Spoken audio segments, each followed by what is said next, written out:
Captain Luega rafiki yangu kutoka Lamu apewe 1 shilling 1 vote. Hakuna apology hapo. That is to me. Mtoto ambaye anasomea Royal, ambaye anategemea Kengara ampatie basari, na mtoto ambaye anasomea Lamu anategemea Captain Luega rafiki yangu kutoka Lamu apewe basari. Hao watoto watoshani. Haiwezekani ya kwamba mtoto wa Lamu the minimum amount of basari mtoto anapata ni 30,000, na mimi Githunguri ile na weda ya juu zaidi ni 3,000. Haiwezekani. Mimi ndio nimesimamia kamiti ambayo inaangalia vile serikali inatii katiba. I am the chair of the committee that oversees the implementation of the Kenyan Constitution. Na hiyo kamiti yangu, kazi yangu ni kuambia serikali maneno ya equity na equality in the spirit of the Kenyan Constitution.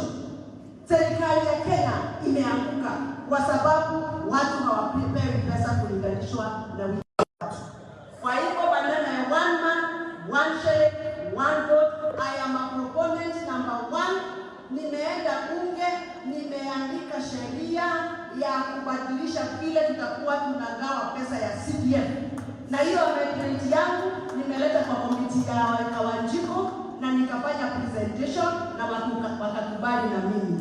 Nikaenda kwa komiti ya legal justice and administration, nikafanya presentation, wakakubaliana na mimi. Sasa nangojea nipeleke bunge la taifa.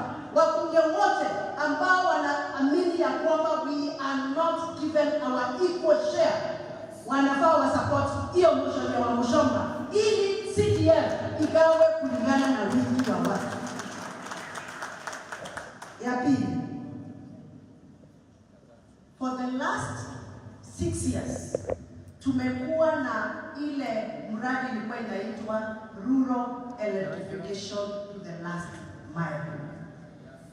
Kule vitongoji za Kiandutu watu waliwekewa stima.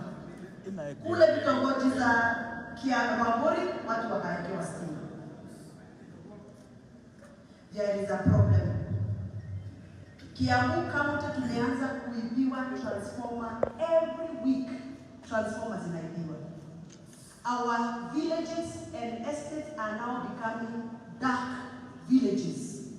Kwa sababu transformer ambayo ilikuwa inafeed watu 300 ikiibiwa, hawa watu 300 wanawekwa kwa ingine. Ukiwasha microwave stima inaenda.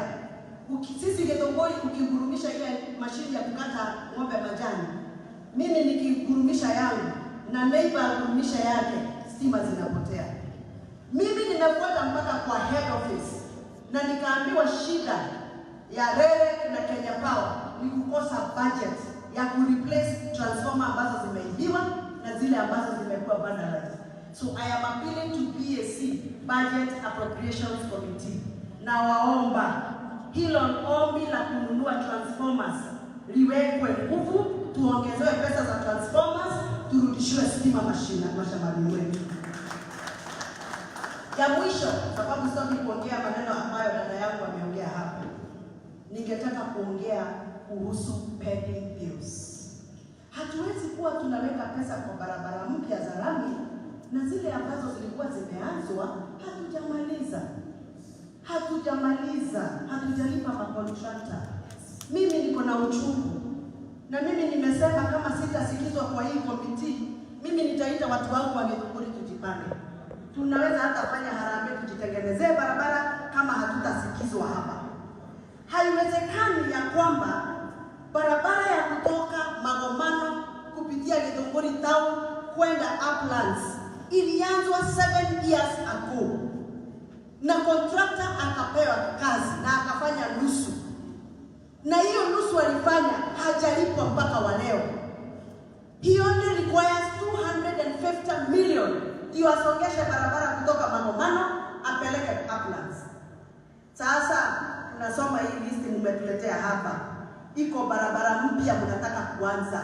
Kwa nini mnaanza barabara mpya kama zile ambazo zilikuwa zimeanzishwa hazijamalizika. Kwa hivyo mimi nasema kama mjumbe wa Githunguri, this is a story that is not going to end here. Kama sisi watu wa Githunguri hatutapewa pesa ya Githunguri Uplands Road, itabidi tuende nyuma ya hema. Lakini kwa sababu ndio tumejileta na tumekuja wengi sana, naomba tusikizwe, kwa sababu hiyo barabara is a critical road. It is the only road that is having Fresha factory.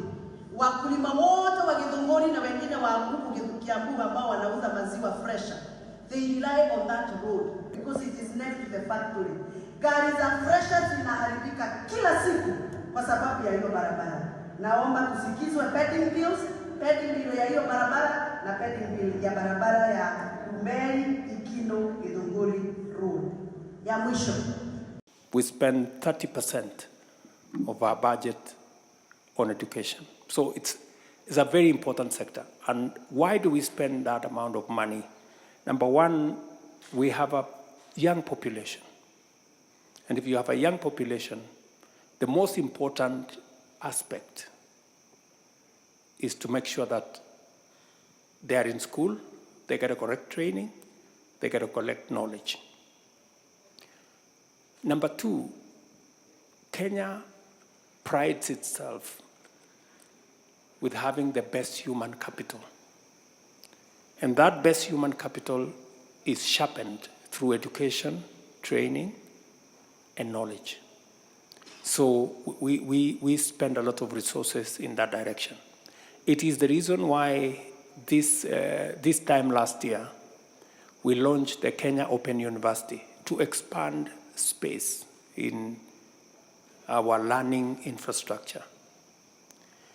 So technology is playing a very significant role in our education sector.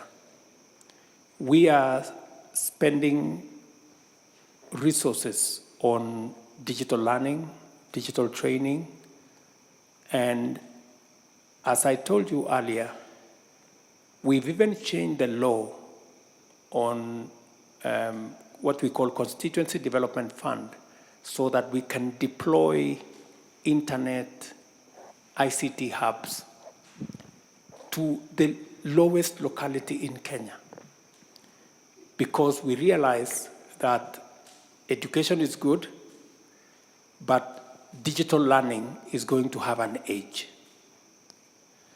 So that is the trajectory we are looking at. I know you have said something about retaining our human capital. That's very important to us. But you know, we have a youth bulge. And sometimes we have more human capital that we are ready to share.